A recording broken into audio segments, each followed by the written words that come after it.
Hello friends, welcome to my channel. कैसे हैं आप लोग? आई होप सब अच्छे होंगे। So friends, as in my previous video we have studied variables in teaching process. Variables in teaching process. So variables in teaching process में हमने अपने प्रीवियस वीडियो में पढ़ा था what do you mean by variable and what are the types of variables and what are the functions of variables. So I hope ये तीनों point आपको अच्छे से क्लियर हो गए होंगे। आज मैं इनके आगे से कंटिन्यू करना चाहती हूँ। Which one is variables in the teaching process. Variable in teaching process में भी उसके 3 पॉइंट्स आते हैं। आज इस वीडियो में मैं आपको वेरिएबल इन टीचिंग प्रोसेस में ये 3 पॉइंट्स आपको अच्छे से एक्सप्लेन करने वाली हूँ। अगर इसमें आपको मैंने अच्छे से ये variable of types of variables and function of variables अच्छे से बता दिए थे। चलिए हम अपना वीडियो स्टार्ट करते हैं। Let's start the video. Friends, मैंने आपको बताया था पहले वीडियो में कि वेरिएबल होता क्या है। वेरिएबल होता है कि मतलब जो कि चेंज हो सकता है, which is changing from one form to another form, तो उसको हम कहते हैं वेरिएबल। और उसके टाइप्स ऑफ फंक्शन भी आपको मैंने समझा दिए थे। अब हम पढ़ेंगे उसके टीचिंग प्रोसेस क्या क्या होते हैं। उसमें भी 3 पॉइंट्स आते हैं। First one is learning task, second one is learner behaviour and third one is teacher behaviour. Okay, हम अपना फर्स्ट पॉइंट स्टार्ट करते हैं, लर्निंग टास्क। फ्रेंड्स, जैसे कि हमें अगर कोई टास्क दिया जाता है या फिर कोई भी अगर हमें स्कूल में कॉलेज में अगर हमें कोई टीचर कोई चीज़ हमें समझा रहा है, कोई टॉपिक समझा रहा है, तो हमारे लिए क्या है, वो हमारे लिए एक टास्क ही है। ऐसा नहीं कि अगर जैसे कि कोई गेम में अगर कोई हमें काम दिया जाए या फिर होमवर्क दिया जाए, वो सिर्फ हमारे टास्क है, वही सिर्फ हमको करना है, सिर्फ उसी को ही टास्क नहीं कहते।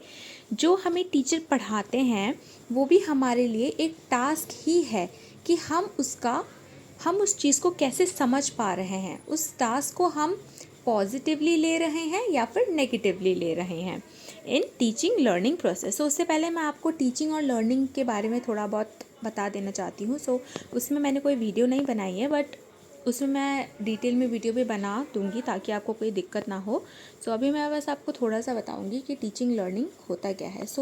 टीचिंग क्या होता है कि आपको पता होगा कि स्कूल में जो भी हमें टीचर्स पढ़ाते हैं, तो उनका जो पढ़ाने का वो जो प्रोसेस होता है वही टीचिंग होता है। वो तो सबको पता होगा कि teaching is a process which provide knowledge and experience to its learner. मतलब टीचिंग वही प्रोसेस होता है जो कि अपना प्रीवियस नॉलेज, जैसे कि टीचर उन्होंने जो भी उनके पास नॉलेज होगा, उनके जो भी ओल्ड एक्सपीरियंसेस होंगे या फिर जो भी न्यू एक्सपीरियंसेस होंगे, वो अपने लर्नर को यानी अपने प्यूपल्स को, स्टूडेंट्स को वो चीज़ सिखाएंगे। वो होता है टीचिंग। मतलब जो चीज़ दिए जाते हैं, जो ज्ञान दिया जाता है, इट मीन्स टू गिव, वो होता है टीचिंग। एंड वो क्या होता है, एक ट्राईपोलर प्रोसेस होता है। ट्राईपोलर प्रोसेस क्यों होता है? क्योंकि उसमें 3 चीज़ें आती हैं, like which include a teacher तो होता ही है, उसमें स्टूडेंट भी होता है और उसमें करिकुलम भी होता है।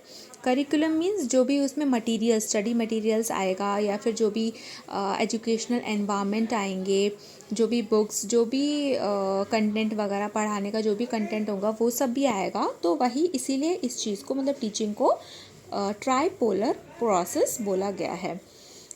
यही होता है टीचिंग। और उसके बाद हम पढ़ेंगे लर्निंग। एंड टीचिंग में ये भी होता है कि मतलब ये एक सोशल प्रोसेस होता है। एंड इसमें मतलब टीचिंग इज़ अ पॉजिटिव, मतलब जैसे कि अगर हम किसी को कोई चीज़ सिखा रहे हैं, लाइक स्कूल में अगर हमें टीचर्स या फिर कॉलेजेस में हमें अगर कोई भी प्रोफेसर अगर हमें कोई चीज़ सिखा रहे हैं, तो वो हमें पॉजिटिव चीज़ें ही सिखाएंगे, ना कि नेगेटिव चीज़ें। टीचिंग क्या है, वो एक पॉजिटिव है। एंड लर्निंग, अब हम पढ़ेंगे लर्निंग के बारे में। लर्निंग क्या है?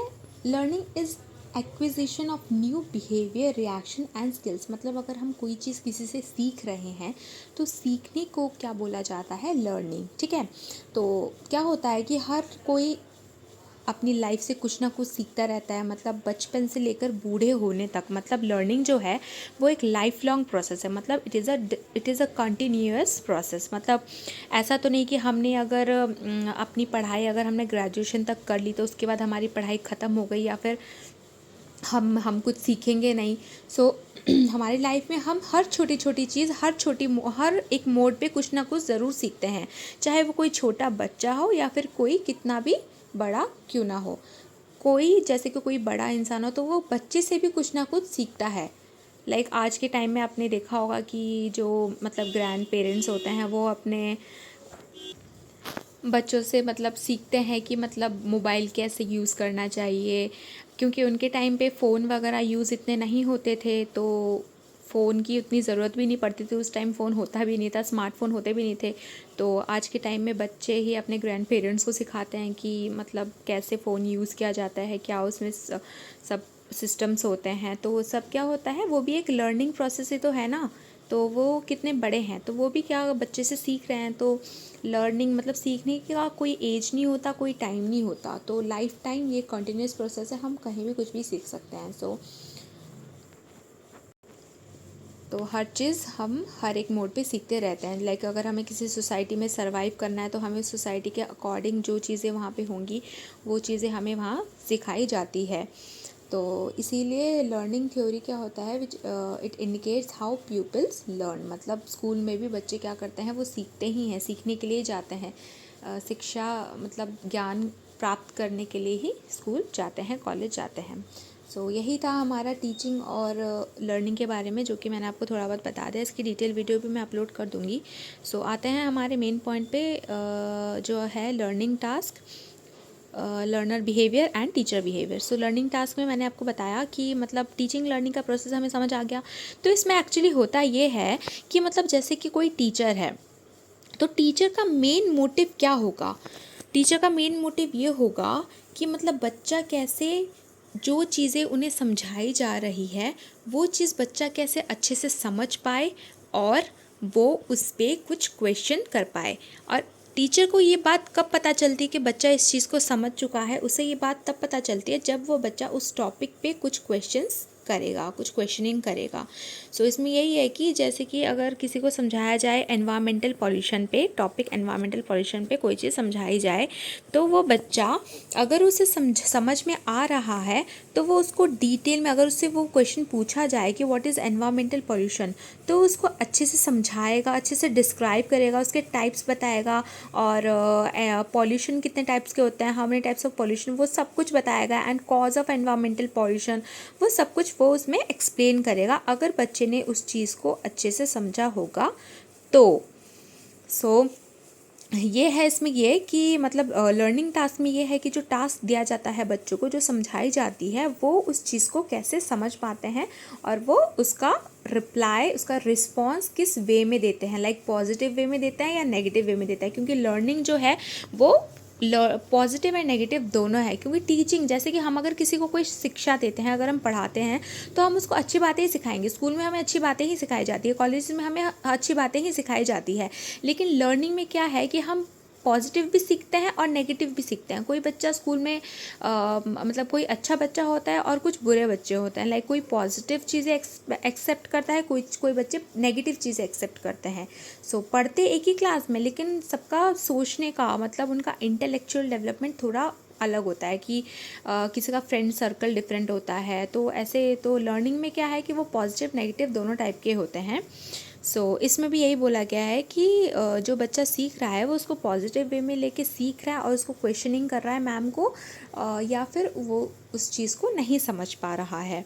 तो यही है लर्निंग टास्क, कि वो जो टास्क दिया जाता है बच्चों को समझाई जाती है, वो चीज़ उसको अच्छे से समझ पाता है या फिर नहीं। आते हैं हमारे नेक्स्ट पॉइंट पे, which is learner behaviour. Learner मतलब क्या, जो भी प्यूपिल, जो भी स्टूडेंट्स होंगे वो उनको बोला गया है इसमें लर्नर, मतलब उनका बिहेवियर कैसा होता है। लर्नर बिहेवियर मतलब क्या, कि जो बच्चे इसमें मतलब टीचिंग एंड लर्निंग प्रोसेस, मतलब टू वे प्रोसेस हो गया। टीचिंग एंड लर्निंग मतलब टीचर और स्टूडेंट के बीच का जो इंटरेक्शन होता है वही है टीचिंग एंड लर्निंग प्रोसेस में लर्नर बिहेवियर। मतलब जो स्टूडेंट है, जो पीपल है, उनका बिहेवियर कैसा होना चाहिए या फिर कैसा होता है। तो इसके अंदर में क्या होता है कि ये मतलब 2 वे प्रोसेस होता है, मतलब 2 बिहेवियर इसमें होते हैं। First one is entry behaviour and second one is terminal behaviour. Entry behaviour में क्या होता है कि जो भी चीज़ें पढ़ाई जाती है टीचर के द्वारा, वो चीज़ें बच्चा कैसे समझ पा रहा है और वो अपना उस टॉपिक पे, अगर कोई टॉपिक पढ़ाया जाता है, बच्चा उस टॉपिक को अच्छे से समझ पा रहा है, उस चीज़ पे उसका इंटरेस्ट आ जाता है।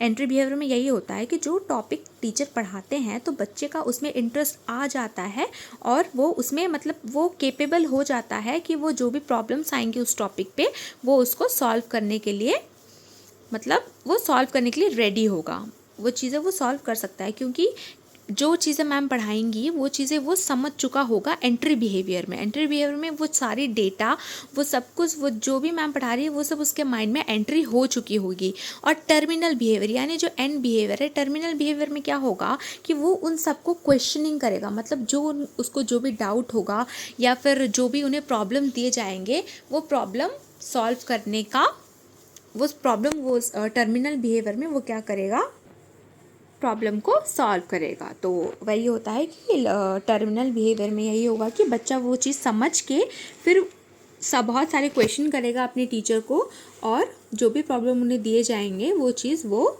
मतलब सॉल्व करेगा अच्छे से। सो आते हैं हमारे नेक्स्ट पॉइंट पे, which is teacher behaviour. Teacher behaviour क्या होता है इसमें कि टीचर का बिहेवियर देखा गया है कि टीचर कैसे क्लासरूम में, कैसे क्लास में एनवायरनमेंट बना के रखता है बच्चों को पढ़ाने का, और कैसे वो एक्टिव रहता है और वो सपोर्ट करता है और क्लास को मेंटेन करके रखता है। इसमें मैं आपको एग्जांपल देती हूँ कि मतलब क्या होता है कि जैसे कि अगर स्कूल में मतलब टीचर भी डिफरेंट टाइप के होते हैं, उनका नेचर भी क्या होता है, डिफरेंट टाइप का होता है, बिहेवियर की भी सबका डिफरेंट टाइप का होता है, सभी टीचर एक जैसे नहीं होते। So teacher behaviour is different in different teachers. So इसमें एक एग्जांपल के साथ आपको समझाऊंगी मैं कि जैसे कि अभी स्कूल में फ़िज़िकल एजुकेशन का पीरियड चल रहा है। सो फिज़िकल एजुकेशन के पीरियड में अभी सारे बच्चे मतलब उनका फिज़िकली गेम वगैरह चल रहे होंगे, स्पोर्ट्स वगैरह चल रहे होंगे, या फिर सारी फिजिकल एक्टिविटीज़ हो रही होंगी फिजिकल एजुकेशन के पीरियड में, जो कि सारे बच्चे मतलब खेल कूद रहे होंगे। तो उसके बाद फिजिकल एजुकेशन के बाद है मैथ्स का पीरियड, ठीक है। तो बच्चे जैसे मैथ्स के पीरियड में क्लासरूम में फिर से वापस आ जाते हैं। तो अगर कोई टीचर चाहता होगा कि बच्चे उस टॉपिक को अच्छे से समझ पाए, तो वो टीचर क्या करेगा कि वो उन्हें 10 मिनट का रेस्ट प्रोवाइड करेगा, मतलब उन्हें बोलेगा कि आप 10 मिनट का रेस्ट कर लो, जब आपका माइंड बिल्कुल शांत हो जाए, या फिर आप हेड डाउन कर सकते हो, या फिर आप बिल्कुल साइलेंस रह सकते हो। उसके बाद क्या होगा, आपका माइंड बिल्कुल माइंड भी रेस्ट हो जाएगा और आप मेंटली फिजिकली आप बिल्कुल सही हो जाएगा। तो आप जो भी आपको टॉपिक पढ़ाया जाएगा वो आप इजीली समझ सकते हो। तो अगर कोई टीचर चाहेगा तो फिर वो ऐसा भी ले सकता है कि वो उसको 10 मिनट का रेस्ट दे सकते हैं। बट अगर लेकिन कुछ टीचर ऐसे होते हैं, कुछ टीचर स्ट्रिक्ट भी होते हैं, जो कि बच्चों को डायरेक्टली बोलेंगे, अगर वो फिजिकल एजुकेशन के पीरियड के बाद अगर बच्चे आते हैं क्लासरूम में, तो वो टीचर बोलेंगे कि मैथ्स की बुक निकालो, हम अपना ये वाला काम करेंगे, हम अपना ये एक्सरसाइज करेंगे, ये चैप्टर पढ़ेंगे। तो इससे क्या होगा कि बच्चों का एक तो फिजिकली वो टायर्ड होंगे, फिजिकली फैटिग होंगे, एंड मेंटली भी वो क्या होंगे, फैटिग होंगे, मीन्स थकान होगी उनको फिजिकली मेंटली दोनों। तो वो अब उस चीज़ को समझ नहीं पाएंगे, फिर वो चीज़ उन्हें समझने में प्रॉब्लम आएगी, और ऐसे ही मैथ्स की जो भी मतलब फिर बाद में उन्हें दिक्कत आएगी वो चीज़ समझने में। तो टीचर का बिहेवियर भी बहुत डिफरेंट टाइप का होता है। तो इसमें भी कुछ टाइप्स दे रखे हैं। First one is teacher personality, teaching style, teacher expectation and teacher competence. Okay, so first पढ़ते हैं टीचर पर्सनैलिटी। तो टीचर पर्सनैलिटी में क्या होता है कि उनका जो पर्सनैलिटी मतलब सब कुछ इसमें आ जाता है कि टीचर कैसा, मतलब उनका बिहेवियर, मतलब उनका नेचर, और वो कैसा बच्चों को रख रहे हैं, कैसा पढ़ा रहे हैं, उनका मतलब वे ऑफ टीचिंग, मतलब उनकी पर्सनैलिटी, उनका ड्रेसिंग सेंस, सब कुछ क्या हो जाता है इसमें आ जाता है टीचर पर्सनैलिटी में, ठीक है।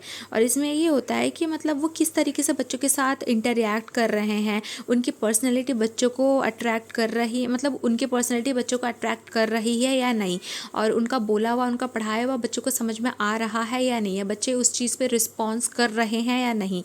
तो वो सारी चीज़ें टीचर टीचर पर्सनैलिटी पे आ जाएगी कि जो टीचर की पर्सनैलिटी है वो बच्चे को अट्रैक्ट कर रही है या नहीं, और मतलब वो लर्निंग एनवायरनमेंट बना के रख रहा है या नहीं। क्योंकि अगर टीचर की पर्सनैलिटी सही होगी, अगर वो इफ़ेक्ट करेगी बच्चों पे, उनका एटीट्यूड होगा, तो फिर वो क्या करेगा, वो लर्नर पे भी इफ़ेक्ट करेगा। मतलब अगर टीचर की पर्सनैलिटी सही होगी तो बच्चा भी उस चीज़ को अच्छे से समझ पाएगा और उनका पढ़ाया हुआ समझेगा और उस उनके पढ़ाए हुए चीज़ों पे वो रिस्पॉन्ड करेगा, क्वेश्चनिंग करेगा। तो यही होता है टीचर पर्सनैलिटी।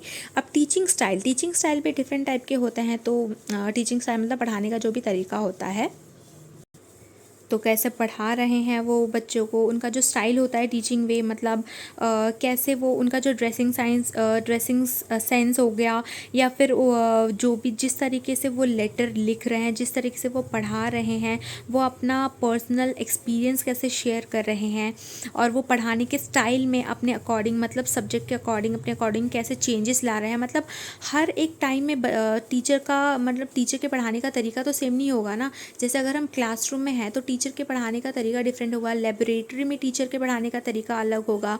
मतलब पढ़ाने का मतलब टीचर का बिहेवियर अलग होगा, टीचिंग स्टाइल अलग होगा। जैसे कि क्लासरूम है तो क्लासरूम में टीचिंग स्टाइल डिफरेंट होगा, लेबोरेटरी में टीचिंग स्टाइल डिफरेंट होगा। अगर हम किसी प्लेग्राउंड में जाते हैं, लाइक जैसे कि मैंने बोला फिजिकल एजुकेशन की पीरियड में अगर प्लेग्राउंड में जाते हैं तो उधर भी टीचिंग स्टाइल क्या होगा, डिफरेंट होगा। तो यही होता है टीचिंग स्टाइल। तो टीचिंग स्टाइल में भी कुछ पॉइंट्स आते हैं। First one is formal authority, second is demonstrator और personal model, third is facilitator and fourth one is delegator. So हम फटाफट से ये पढ़ लेते हैं। सो फॉर्मल अथॉरिटी में क्या होता है कि इसको हम says on the stage model बोलते हैं। मतलब इसमें क्या होता है कि टीचर सेंटर्ड होता है। इस फर्स्ट टॉपिक में, फर्स्ट पॉइंट में क्या होता है, ये जो फॉर्म होता है, फॉर्मल अथॉरिटी जो होती है वो टीचर सेंटर्ड होती है, क्योंकि इसमें जो सारी रिस्पॉन्सिबिलिटी होती है वो टीचर की होती है, ना कि लर्नर की। मतलब इसमें जो टीचर होता है वो एक्टिव होता है और जो लर्नर होता है वो पैसिव होता है। मतलब टीचर का काम इसमें यह है कि वो बच्चों को सारे अपने experiences, old new experiences share करेगा, क्योंकि टीचर जो है वो इसमें सेंटर्ड है। टीचर सेंटर्ड बोला गया है, इसको टीचर सेंटर्ड बोला गया है, क्योंकि इसमें जो सारा काम है, सारी रिस्पॉन्सिबिलिटीज़ है वो टीचर को दी जाएगी और बच्चा सिर्फ उसको ध्यान से सुनेगा। और बच्चों का काम क्या है, वो किस चीज़ में पार्टिसिपेट करेगा, बस क्वेश्चनिंग एंड आंसरिंग में और अपने डाउट क्या करने में, रिमूव करवाने। मतलब जो भी इतने डाउट होंगे वो टीचर से पूछेगा एक्सेट्रा, इन सब चीज़ों में ही स्टूडेंट पार्टिसिपेट करेगा। सो इसमें जो स्टूडेंट है वो student is not centred, student इसमें सेंटर्ड नहीं है, क्योंकि ये टीचिंग लर्निंग प्रोसेस में इसमें किसको सेंटर्ड माना गया है, it is a teacher centre. ठीक है, तो क्योंकि इसमें टीचर की ही चलती है, टीचर की ही सुनी जाती है। सो सेकंड होते हैं, सेकंड है हमारा डेमोन्स्ट्रेटर और पर्सनल मॉडल। सो इसमें टीचर क्या करता है, डेमोन्स्ट्रेट करता है। तो इसमें मतलब टीचर का ही काम होता है। इसमें भी टीचर सेंटर्ड बोला गया है। इधर डेमोन्स्ट्रेटर मतलब टीचर डेमोन्स्ट्रेट करता है, मतलब टीचर बिहेव करता है। टीचर को मतलब स्टूडेंट के लिए टीचर क्या है, एक आइडियल है। इस वाले टॉपिक में टीचर क्या है, स्टूडेंट के लिए आइडियल है। और स्टूडेंट जो होते हैं वो किस में पार्टिसिपेट कर सकते हैं, स्टूडेंट भी इस चीज़ में पार्टिसिपेट कर सकते हैं, क्योंकि इसमें दोनों की चलती है। मतलब टीचर भी बच्चों को बोल सकता है, मतलब समझाए, टीचर तो ऑब्वियसली समझाएगा कि बट बच्चे भी इस चीज़ में पार्टिसिपेट कर सकते हैं टीचिंग लर्निंग प्रोसेस में। इसमें okay, third one is facilitation. Facilitation में क्या होता है कि ये जो टीचिंग स्टाइल है ये स्टूडेंट सेंटर्ड है।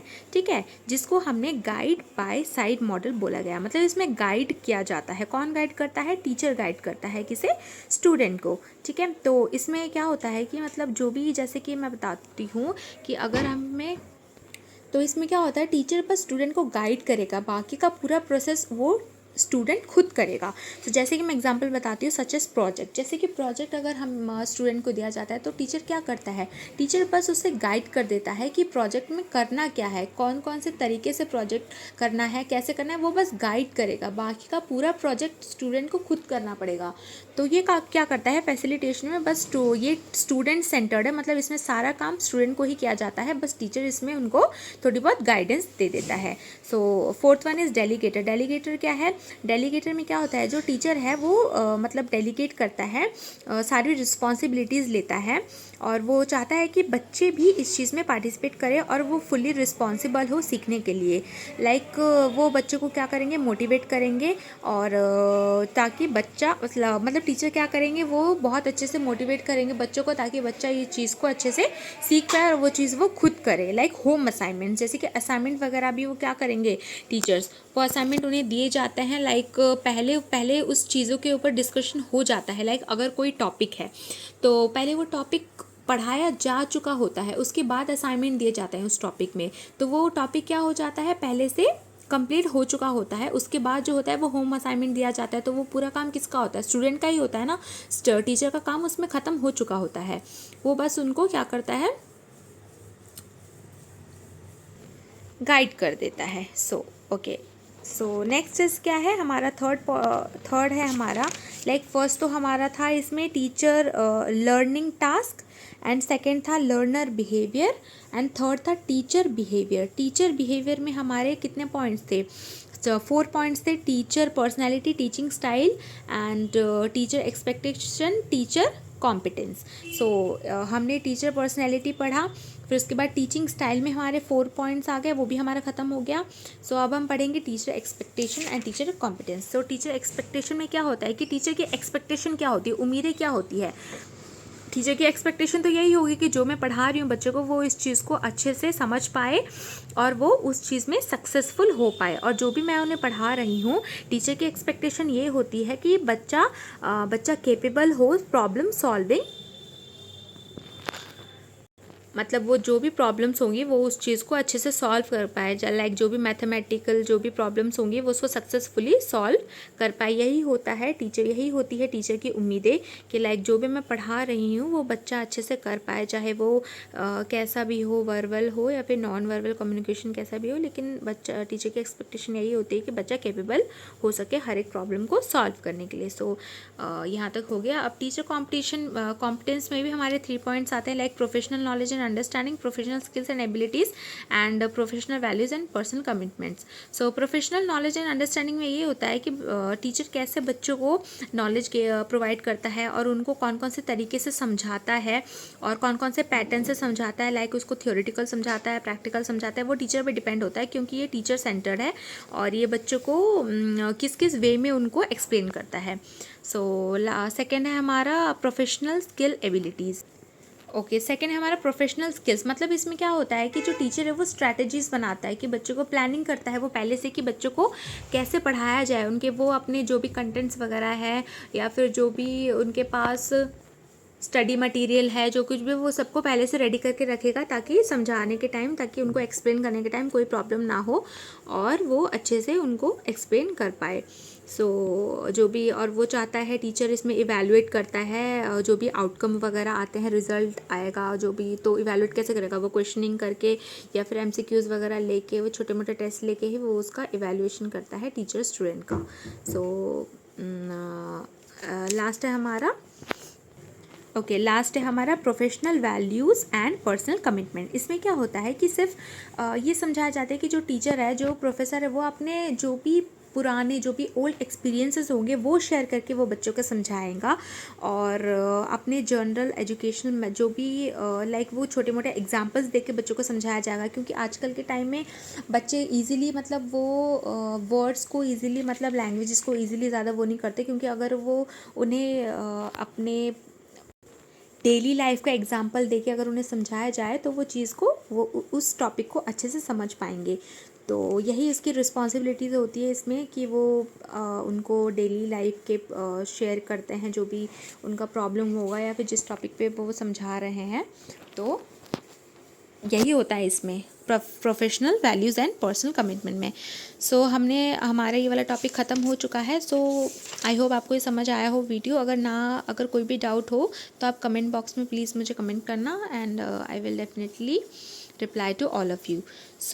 अब मैं अपने नेक्स्ट वीडियो में समझाऊंगी Bruner's social constructivist approach in teaching and learning. मतलब ब्रूनर्स जो थ्योरी है, जो जेरोम ब्रूनर, तो उनकी जो सोशल कंस्ट्रक्टिविस्ट जो थ्योरी थी टीचिंग एंड लर्निंग प्रोसेस में क्या थी, मतलब उन्होंने अपने क्या किया आइडियाज़ दिए थे, तो वो मैं आपको अपने नेक्स्ट वीडियो में समझाऊंगी। आज के वीडियो के लिए इतना ही था।